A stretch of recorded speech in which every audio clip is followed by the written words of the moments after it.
আমরা প্রত্যেকে মৃত্যুদণ্ডই চাইব, কারণ হচ্ছে যে এই অপরাধের সাথে সম্পৃক্ত ছিল। এটা কোনো সাধারণ মার্ডার নয়।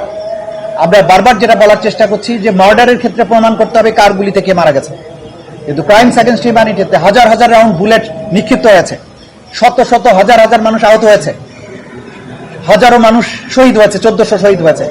সেখানে কার গুলি থেকে মারা গিয়েছে সেটা প্রমাণ করা ক্রাইমস এগেইনস্ট হিউম্যানিটির ক্ষেত্রে প্রয়োজন নেই, এবং সেটা প্রমাণিত না হওয়ার কারণে কেউ সাজা থেকে রেহাই পেতে পারে না। এটা হচ্ছে আইনের বিধান, ইন্টারন্যাশনালি রেকগনাইজড প্রিন্সিপাল।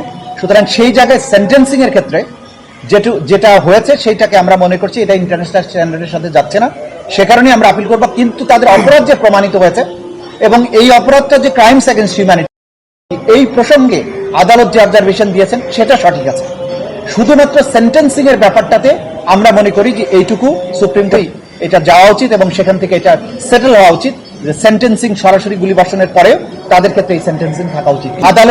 আদালত এটা বলেছেন যে সে গুলি করেছে, সে উচ্ছ্বাস প্রকাশ করেছে, উল্লাস করেছে, সবকিছু কিন্তু আদালত বলেছেন যেটা প্রসিকিউশন প্রমাণ করতে পেরেছে।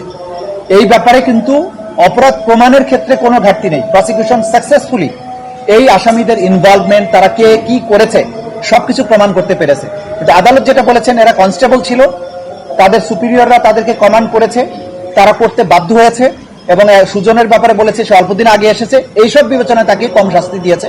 যেটার ব্যাপারে আমাদের আপত্তি আছে, যেটার ব্যাপারে আমরা মনে করি যে এই মুহূর্তে তো আদালতের রায়ের ব্যাপারে আমাদেরকে শিরোধার্য রায় মানতে হচ্ছে, কিন্তু যেহেতু অ্যাপিলের ফোরাম আছে আমরা অ্যাপিলে যাব। এই সাজাটা বৃদ্ধির জন্য আমরা সুপ্রিম কোর্টে, তারা সুপিরিয়র ছিল যাদেরকে মৃত্যুদণ্ড দেওয়া হয়েছে, তাদের ব্যাপারে বলা হয়েছে তারা সুপিরিয়র কমান্ডার ছিল, তাদের দায়িত্ব ছিল এদেরকে থামানো অথবা এটা শাস্তিমূলক ব্যবস্থা গ্রহণ করা। তারা সেটা করেনি, উল্টো তারা কমান্ড দিয়েছেন, আদেশ দিয়েছেন, নির্দেশ দিয়েছেন, সে কারণেই তাদেরকে কমান্ড রেসপন্সিবিলিটিতে মৃত্যুদণ্ড দেওয়া হয়েছে। ট্রাইব্যুনালের আইনে যেটা বলা হয়েছে যে ট্রাইব্যুনাল অপরাধ প্রমাণ হলে আসামিদেরকে মৃত্যুদণ্ড অথবা অন্য কোনো সাজা দিতে পারবেন।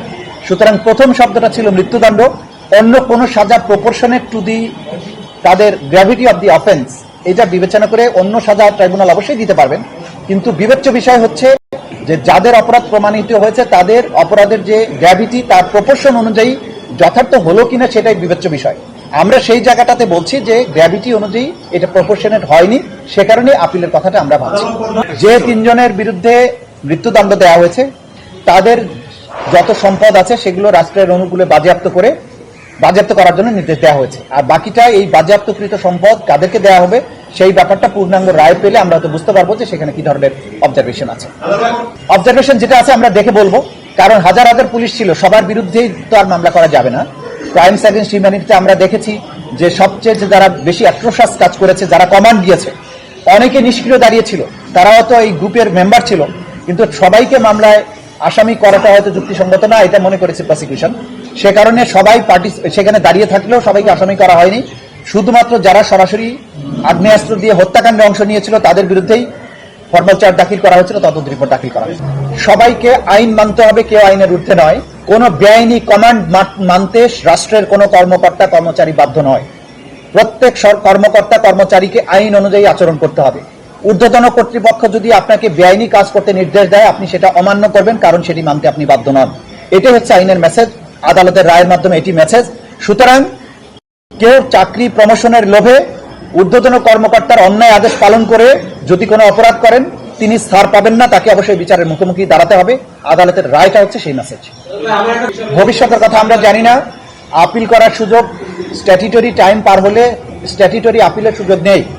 এখন যদি কেউ সুপ্রিম কোর্টের কাছে, সুপ্রিম কোর্টের স্পেশাল জুরিসডিকশন অনুযায়ী কেউ করে, সেটা সুপ্রিম কোর্ট বিবেচনা করবেন। আইনে সাধারণত যেভাবে বলা আছে, আইন 30 দিন অতিক্রান্ত হওয়ার পরে আপিলের সুযোগ নেই।